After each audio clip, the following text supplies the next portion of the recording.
IVM.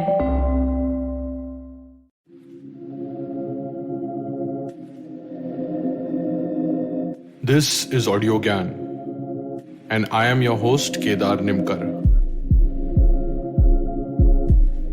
Welcome to a deep dive into the minds of luminaries from the Indian creative world. Today we have Himali Kothari back with us on Audiogyan. She's a writer, creative editor of Readings in the Shed. This Audiogyan is for another awesome project that Himali has worked on, Project87, that focuses on richness of English language plays originating from India in the last 20 years.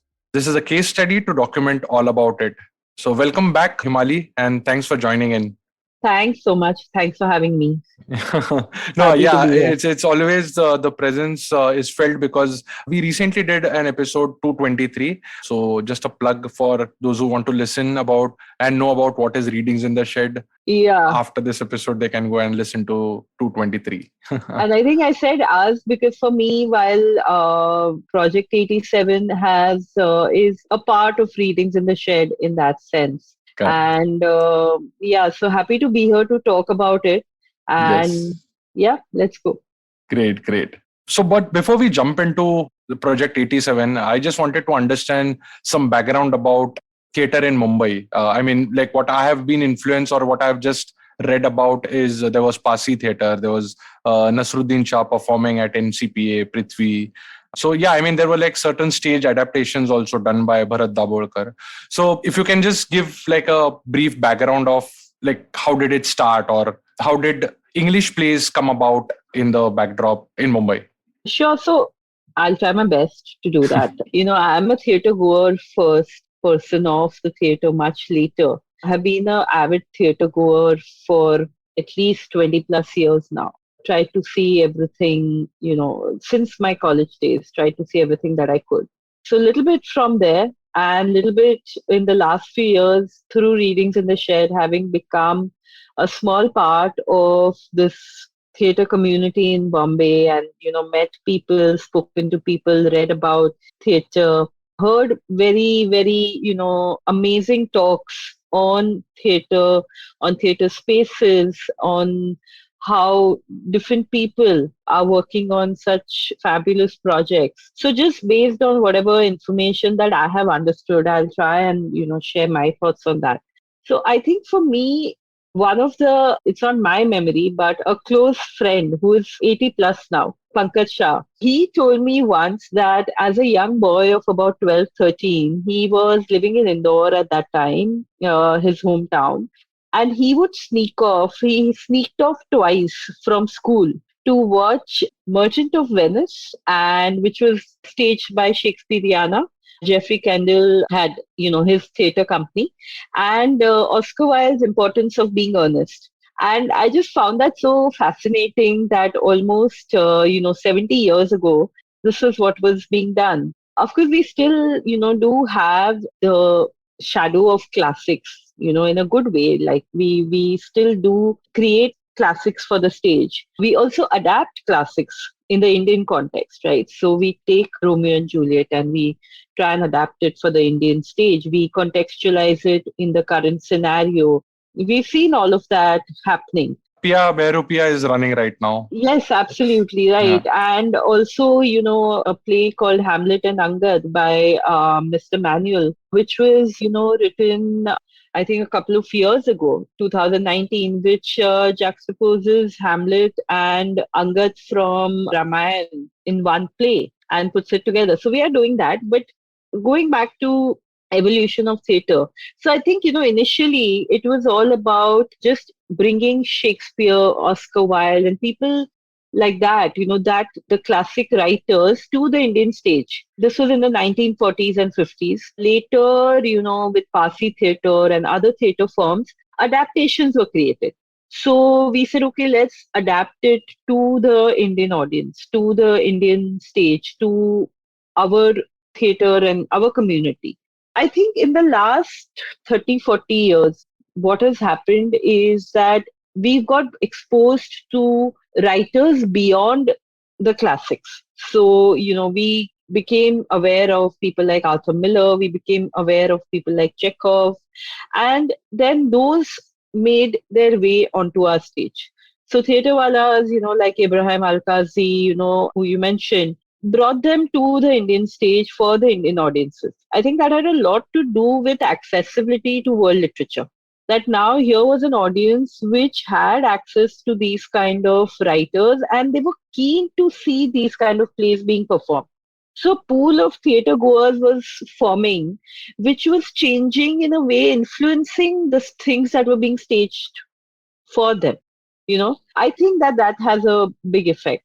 And then after that, what has happened is that people said, okay, now we are going to write our stories. We are going to tell our stories, but in English.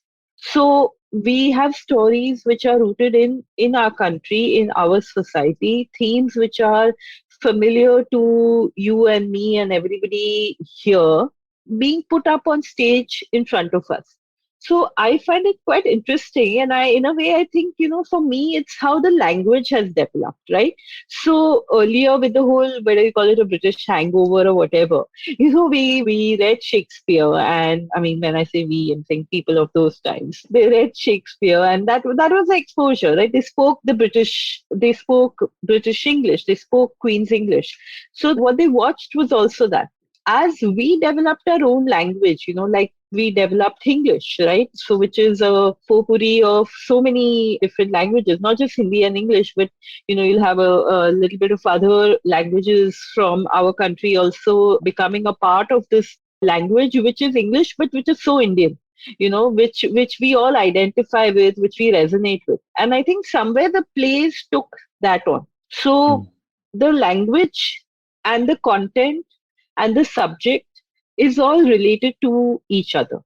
And I think that's how the theatre has developed, how theatre has So developed. the plot remained the same, but the rest of the most of the covers changed completely. Is that No, I don't, no. I think the plot has also changed a lot, right? Because we are now writing plays which are inherently Indian in character No, and no. What I was hmm. asking about is during that phase of 80s, 90s, where this we were on the cusp of changing from being like a purely performing to adapting, right? Yes, That I that. I think so, and I think what has happened is that a whole new crop of playwrights emerged, right?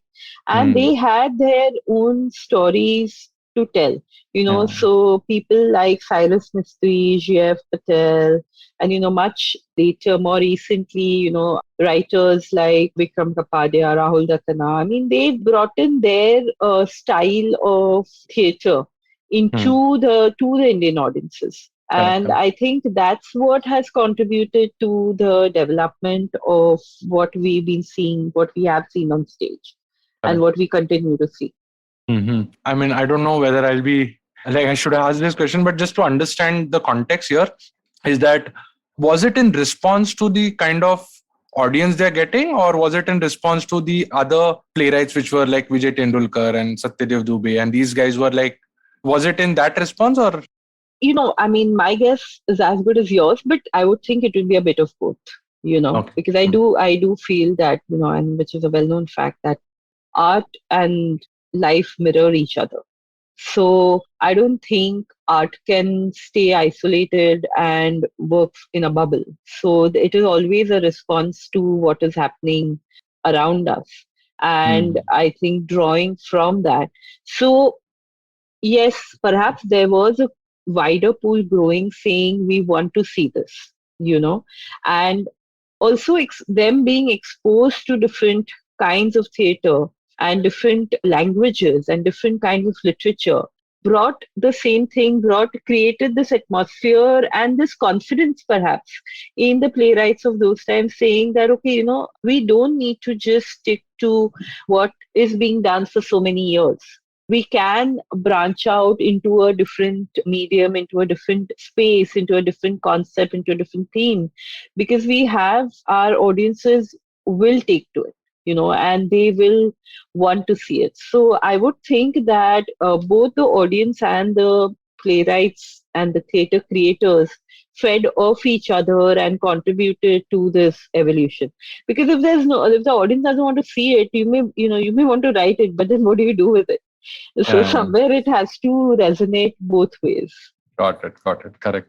And you mentioned about Cyrus Mistry and G. Patel. So I mean, I'm assuming I'm not like that well read, but I'm assuming it's in the second half of the 20th century. So Yeah. why are these plays or plays written by them not part of Project 87? I mean, this is just a precursor. We'll get into Project 87, but just to understand, yeah. So the thing is, these of course are definitely masterpieces. There's no denying their influence as on Indian theatre. They are a part of the stepping stones have that all the other stuff has followed, right? I mean, these laid the foundation. We have to, I mean, that is an acknowledged fact. There is no denying that. But the idea is also that, is that it? Are we trying to say then that these are the only, 5, 10 playwrights who have done amazing work, but aren't there others?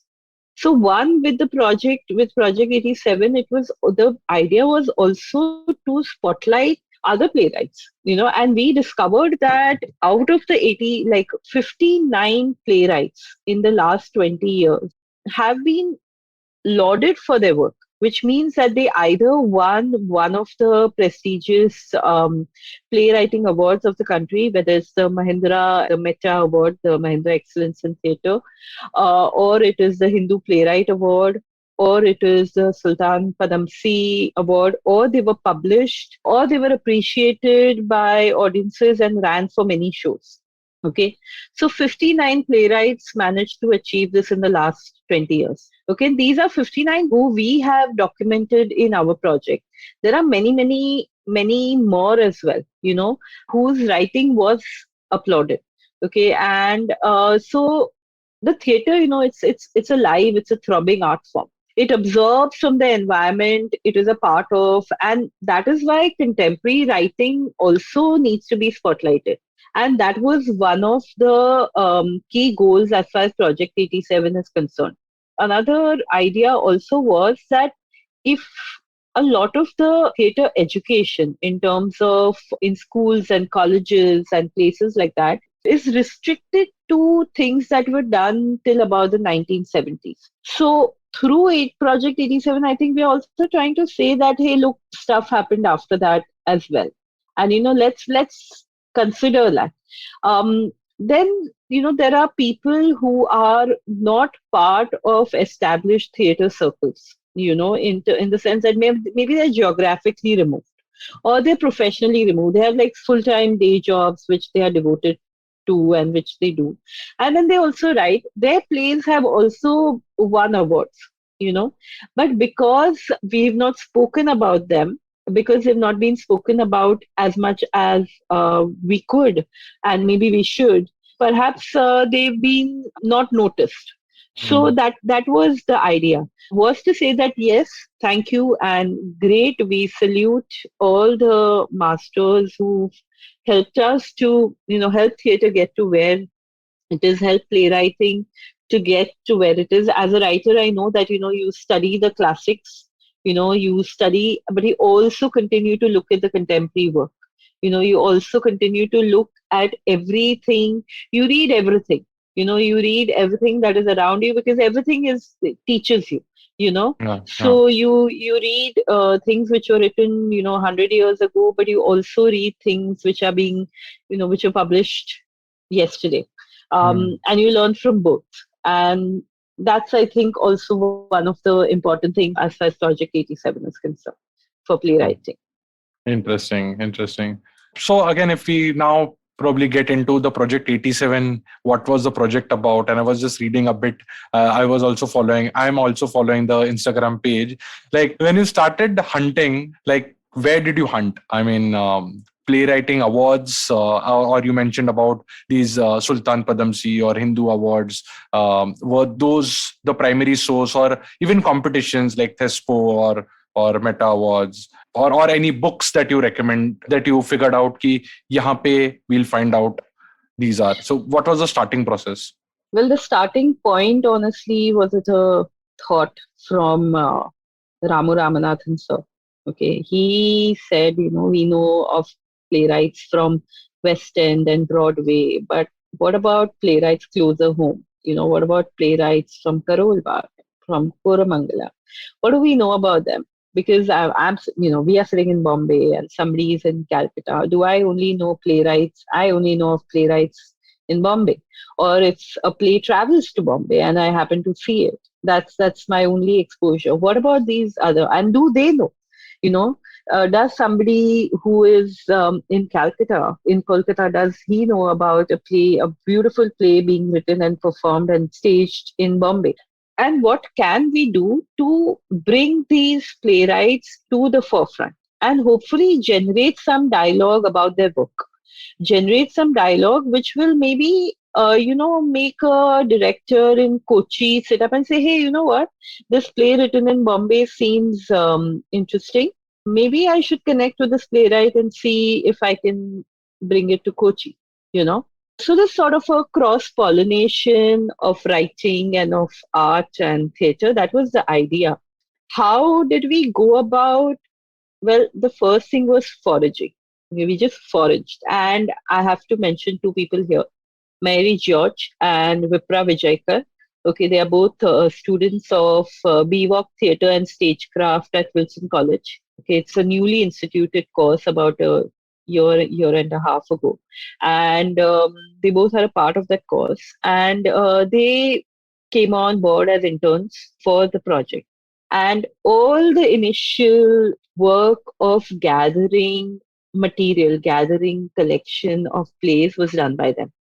Okay, so they drew up a list of 250 plays. Okay, Wow. 250 This plus is pan plays. India. Yes, in the past 20 years, stuff that we could find out. Yes, Correct. pan India, things that we could see.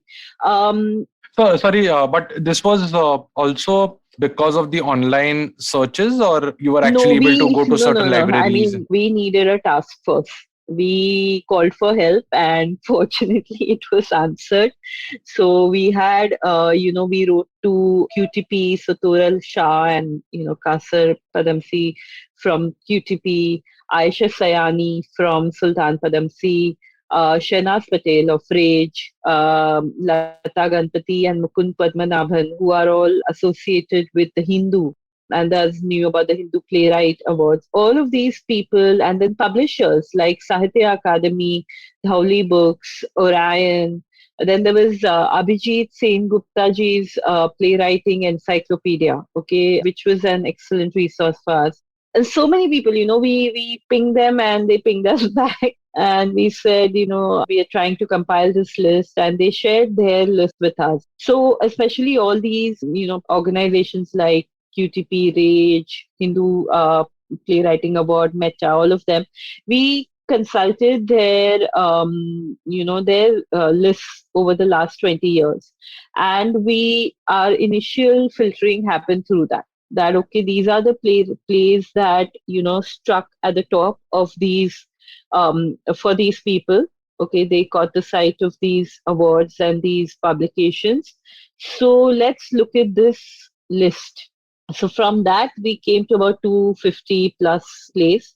And then through the guidance and mentorship of Ramu sir, we laid out some parameters, and we said, okay, now how do we, 250 plus was like too mammoth a task for us. So how do we bring it down, and to what extent? So So these we sorry to no interrupt, but problem. like a couple of questions there. Like, how long did this journey was? Like, just foraging journey?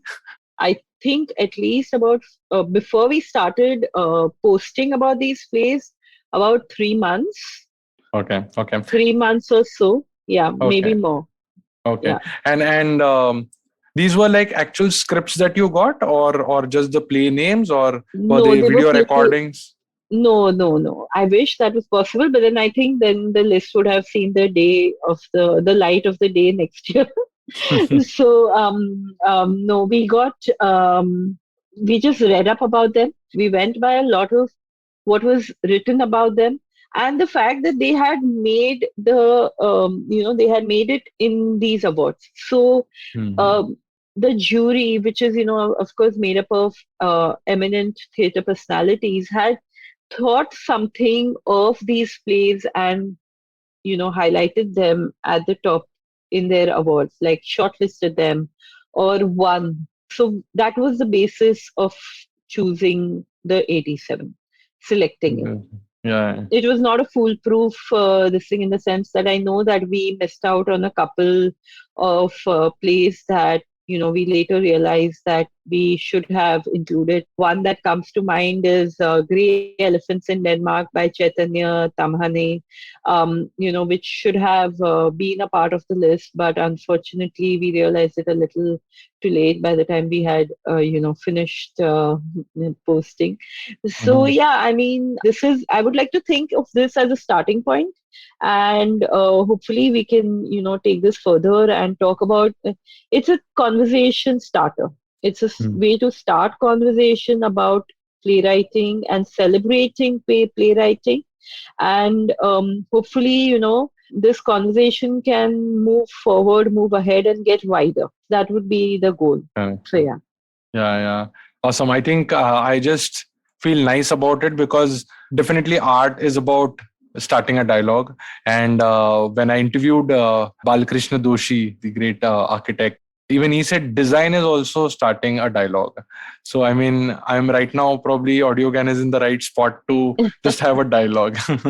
So, Himali, before coming to the question of what sort of criteria was there to shortlist or to just, I mean, I can't say shortlist because there's not like a contest, but still, did you see any patterns in the plays that were written in this period? For example, all were original voices, or all were talking about local or hyper local stuff, or all these were, say, won awards, but why they won awards, right? Because they were original voices, or what? Any pattern you found out?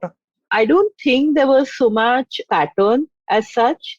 Okay, I think that is the best part, that there is no pattern. There is not, you don't have to, I mean, they've not written about a particular topic or a particular kind of genre, so a lot of experimentation. Some have drawn from the local context, So, for instance, Sordid by V. Balakrishnan is about water wives, which is a, more sort of local context. Then there's somebody who would have drawn from an event that would have shocked the world. For example, 777 by Foize Jalali, her, which is about event that shocked the world, an event that occurred in Saudi Arabia. So it's not that there is a pattern. I think what is important is, and I, maybe somewhere as a writer, I resonate with that, is that you write about a topic which connects with you. And I feel that the honesty of the writing comes across in that when you write about a topic that you associate with, that you connect with.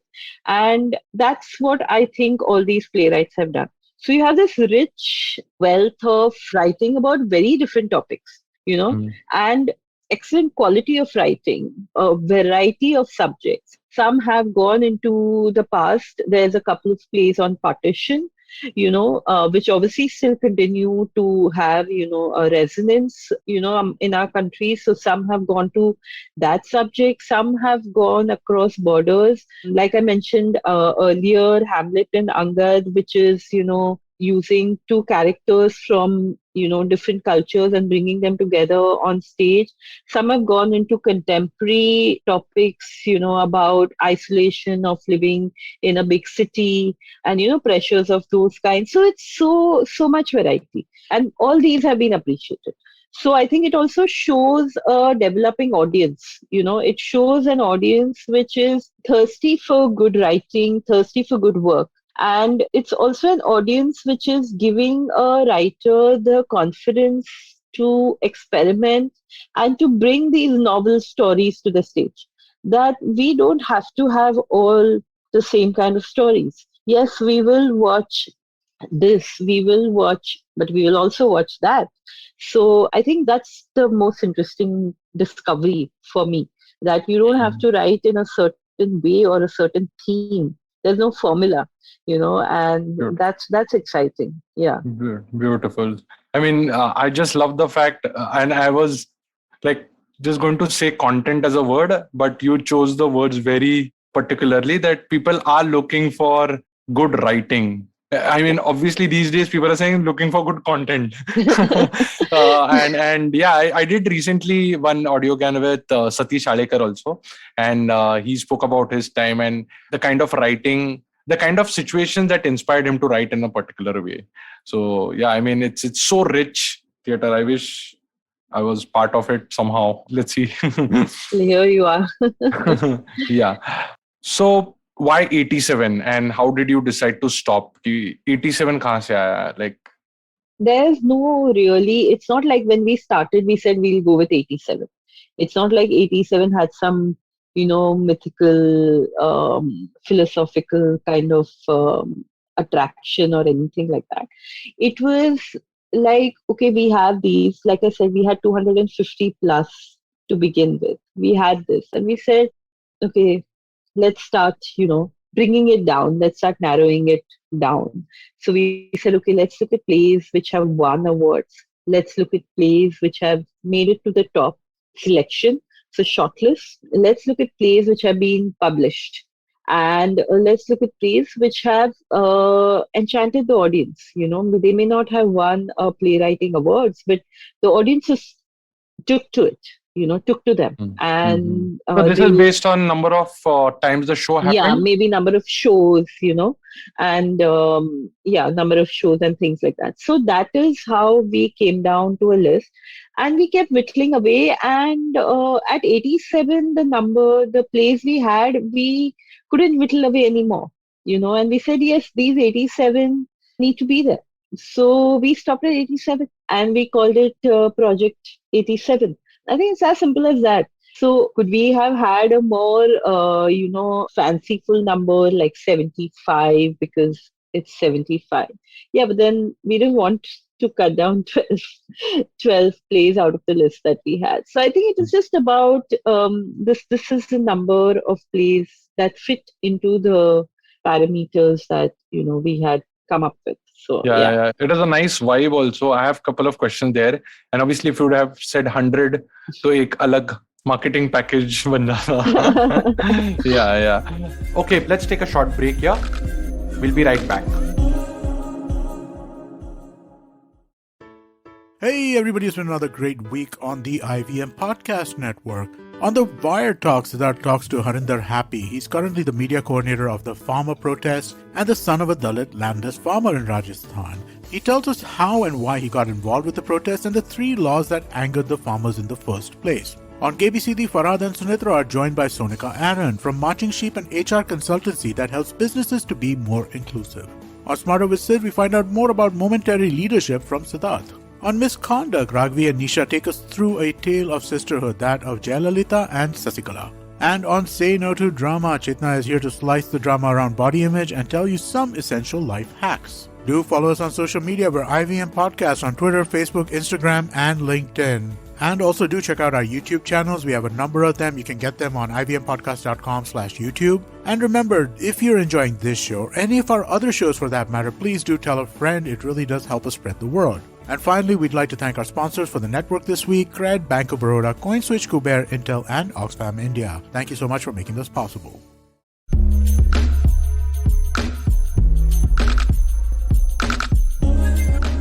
Okay, welcome back to the show. So Himali, like, actually, I like the vibe also of 87, and obviously it was, if it was 100 plays, thoda sa ek alag vibe aati thi. But speaking about vibe, like, you want to talk about who the artist was or who the artist is who designed these small styles of, I mean, just to depict these names, because I'm sure there must be some A4 posters somewhere in some art gallery or maybe somewhere in Prithvi, but I think you chose to represent in a particular template. Yeah. So any So one, of course, I think procuring these, the posters and all, one, I don't know if how it would be possible.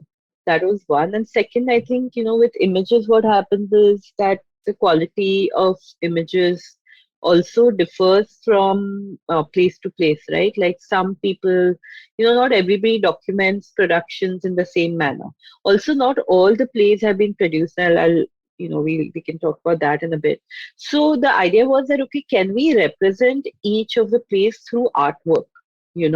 And have also a sort of a branding or a similarity between each play. So there is a recall value, So the idea was that to have a uniformity in the way they are portrayed on social media. So this was done for us by calligraphist, a letterist, Anjali Shetty, and through her, and she created these for her because she's a passionate, calligrapher and she loves writing. And she was intrigued by the project enough to lend us a hand with it. And yeah, so she, did the writing for it. And because all the plays were different, like you asked me about the genre, there is no similarity in genre, right? So we could not it wasn't like we could have a design Theme which around it. spoke of a genre. Because I mean, colors represent different emotions. Now, if all the plays are representing different emotions, then how do I have one color in the Hmm. design?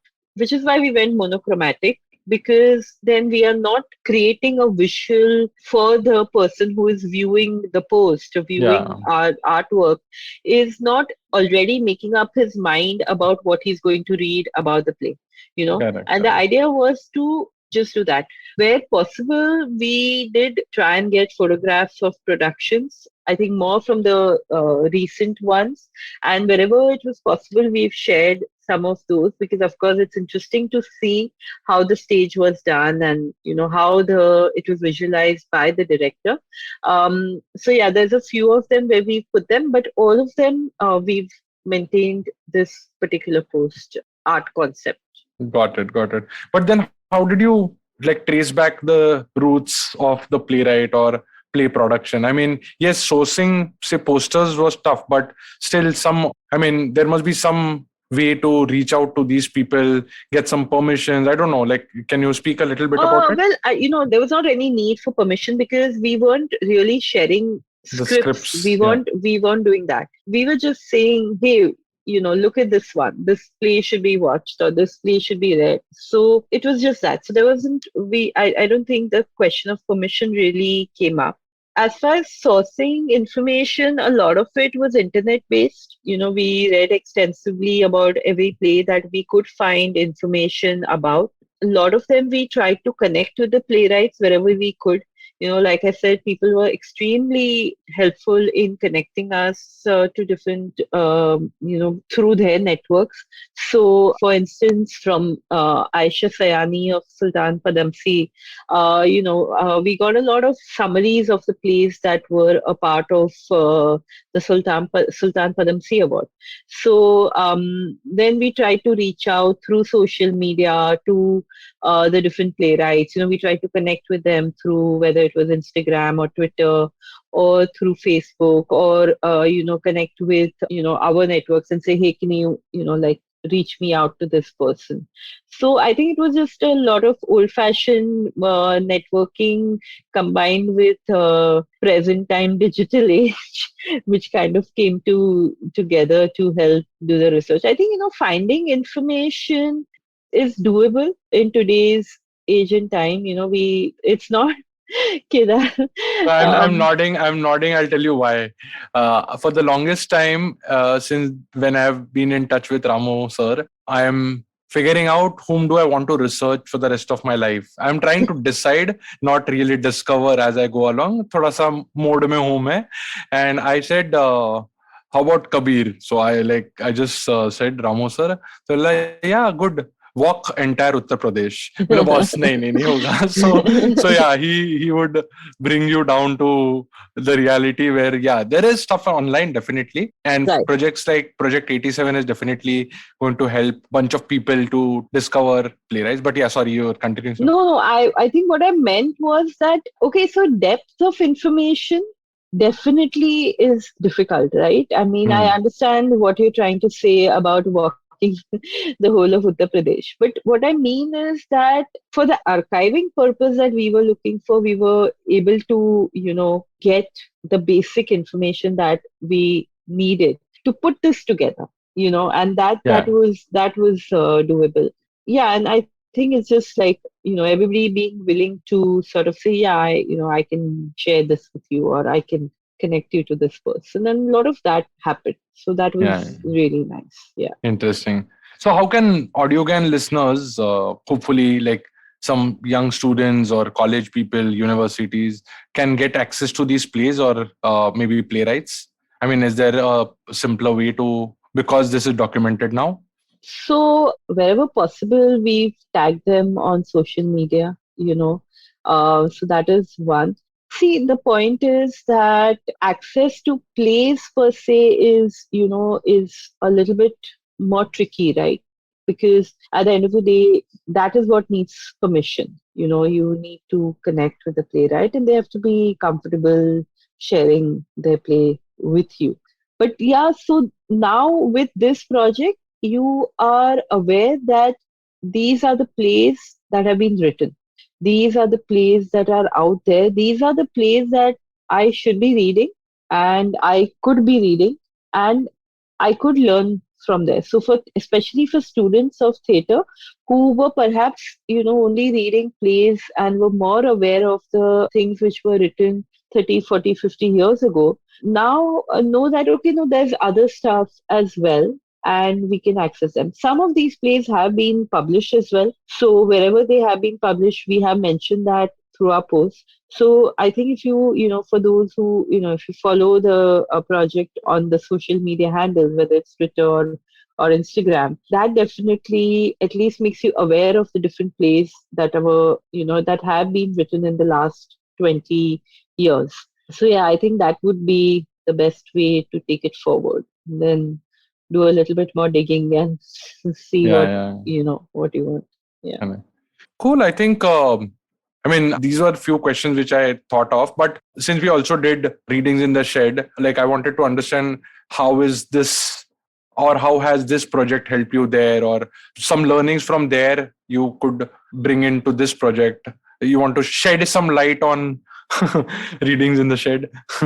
So, with readings in the shed, which, Nikhil, like when we spoke about it last time when Nikhil Katara was here, which we started in 2018, we've done a lot of adaptations of existing stuff, existing plays, whether, worked more on stuff which is not written in India. So, because the idea has been with readings in the shed, the idea was to we've been bringing writing from different parts of the world to the Indian context, to the Indian audience, and saying that, yeah, look, this is happening, that is happening, and we've been contextualizing it with either what's happening globally or what's happening locally. With Project 87, the plays being set here, it provided to me a very interesting contrast point, you know, Hmm. where we said that, okay, for instance, if, one of the plays that we've been working on, which, we'll be putting up on stage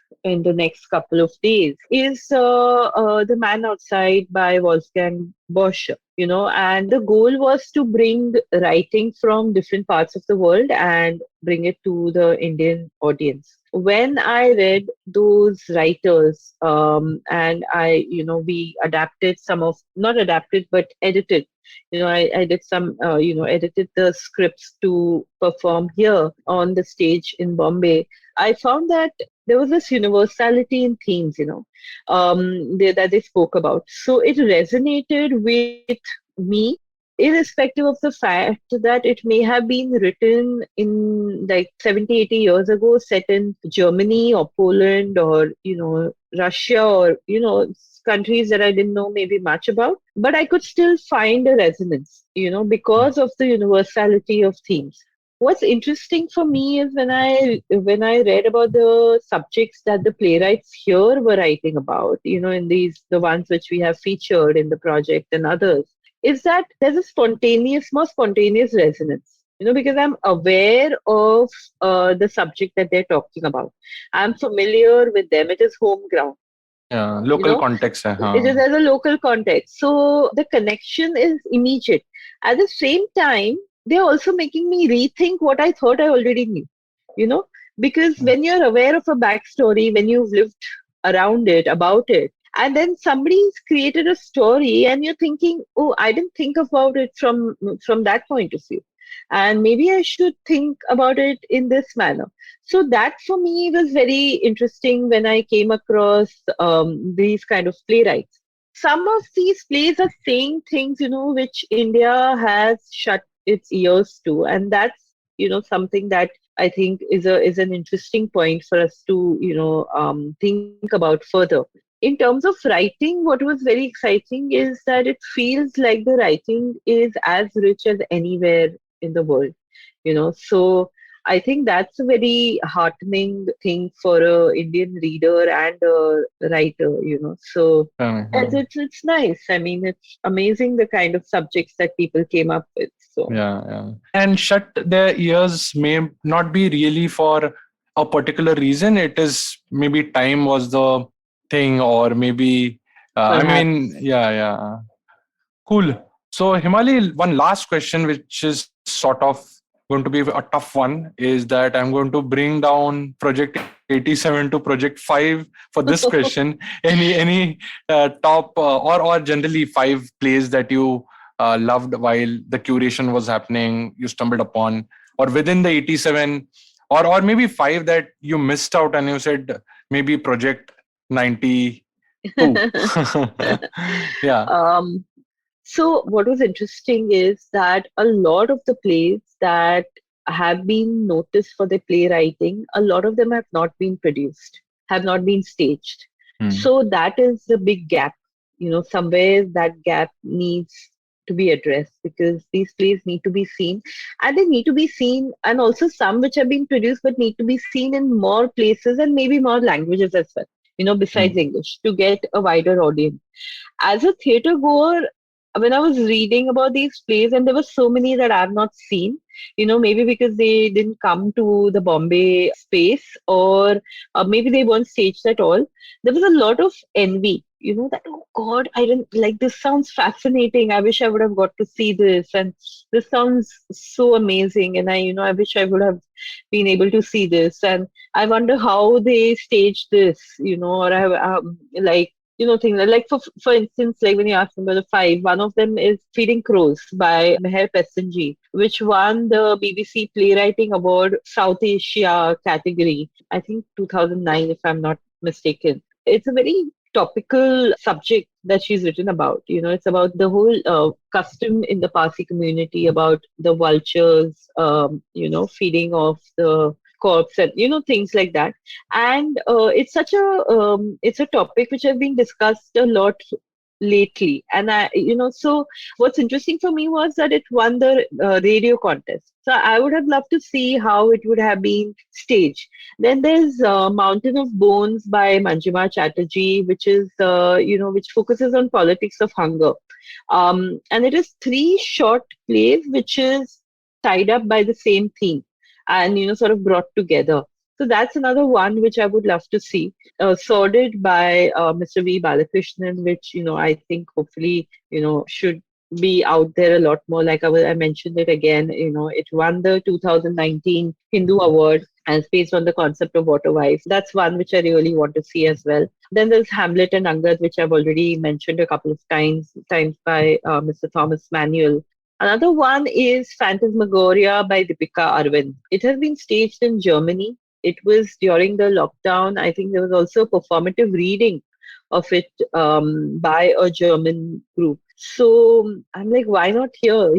It needs to come here. It is the topic is communication and politics. I mean, that is what the play is based around. So yeah, I don't know. I don't know if I stuck to your 5 or I went on a little bit more, No, but no. it would be great to see all of them and many more. And I think that is at the end of it what we are trying to say with the project. That let's have a lot more of these plays out there, and also across theater cultures, like Yeah. let's have a little bit more of cross pollination across theater groups and stuff like that. So that would be ideal. Yeah. Great, great. I mean, I don't know. I'm short of words, but I'm really sort of envying the kind of life that you have, because it's like so enriching from readings in the shed, and then like a lot of stuff which is homegrown and you are like curating it. Sorry, if I can So just, yeah. sorry, just to interrupt No, you. no. So So yeah, uh, I just was, uh, I was just going to say that I think the process of archiving has been very interesting. correct, It's, correct. and then of course, big thank you to, Ramu sir for thinking that I could, do justice to something like this, because it's a big vision, and this is small part of that. So Hmm. that, and, of course, like I mentioned, Mary and Vipra, who contributed with their time, Nikhil, who was, who's part of the readings in the shed, and who was constantly like a good sounding board for the ideas, and, and because he's again so into theater, involved in creating so much theater, it was good to get his feedback. And of course, the graphic artist, like I said, Anjali Shetty, who did the artwork for us. So Yeah. yeah, it's been exciting. Yeah, sorry. Just wanted to make Yeah. sure that mention these people. Yes, in fact, I was just going to ask the same thing, that do you have any people whom you want to give a shout out to for this entire journey and process? These I mean, everybody, Correct. I already mentioned everybody who gave their time and, gave their attention. With so much social media, it's actually a little bit more difficult to get Correct. people's attention. Yeah, yeah. And, so many who, when we connected with them and we said, we're doing this, and they were so encouraging, and they were very appreciative of the fact that we were putting something like this out there. And a lot of people from theater, who said, oh, yes, this needs to be done. And we're glad that, you guys are doing this. And then went on to, support through their social media networks. So besides all of these people who were actively a part of the project, there's a whole second, circle of people silently and digitally supporting. So yeah, it's nice. That's what it should be about. So Yes, yes. And yeah, it's an honor that we all, I mean, you gave time to document this on Audiogan also. So yeah, it's not it's a at all. great My one. pleasure. It was Cool, fun. cool.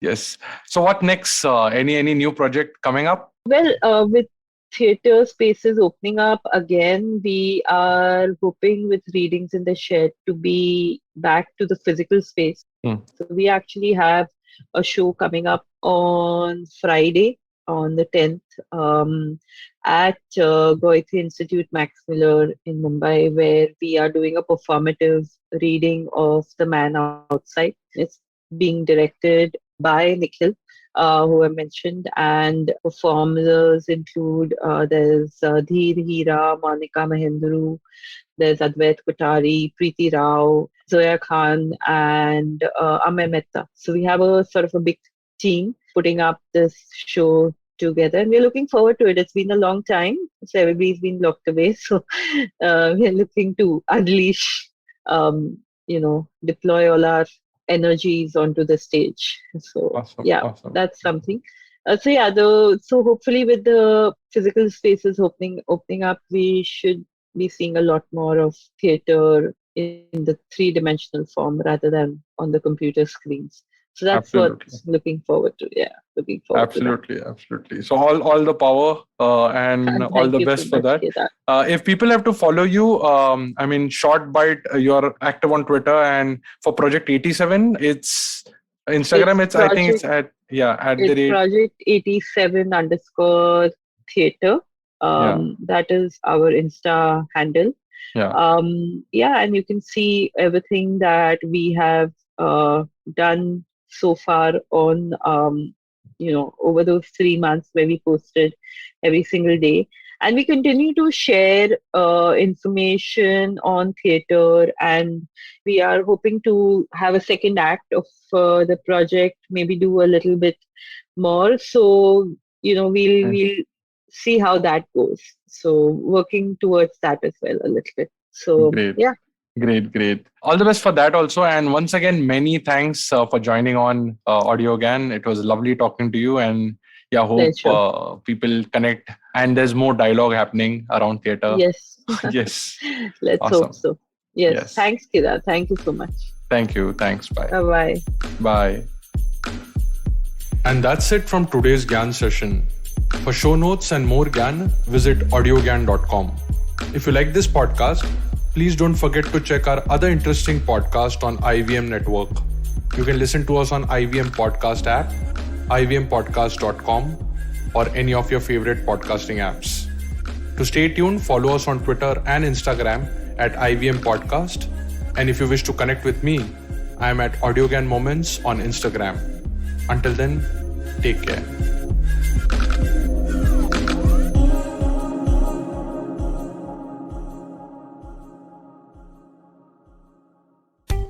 Are you looking for finance products and services that can enhance your personal finance experience?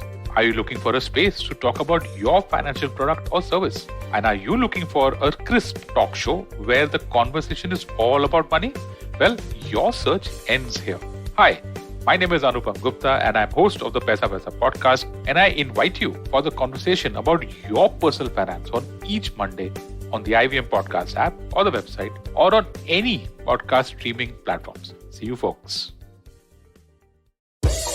Don't you think that if everyone around you is getting smart, you better be smarter? Hey there, I'm the traveling professor Siddharth Deshmukh and I'm back with season 2 of my podcast to make you smarter. Smarter with Sid. What's this season's focus about? Well, it's about 10-minute nuggets that will make you stand out at work. It's time to go from smart to smarter. Tune in every Tuesday and Thursday and become smarter with Sid.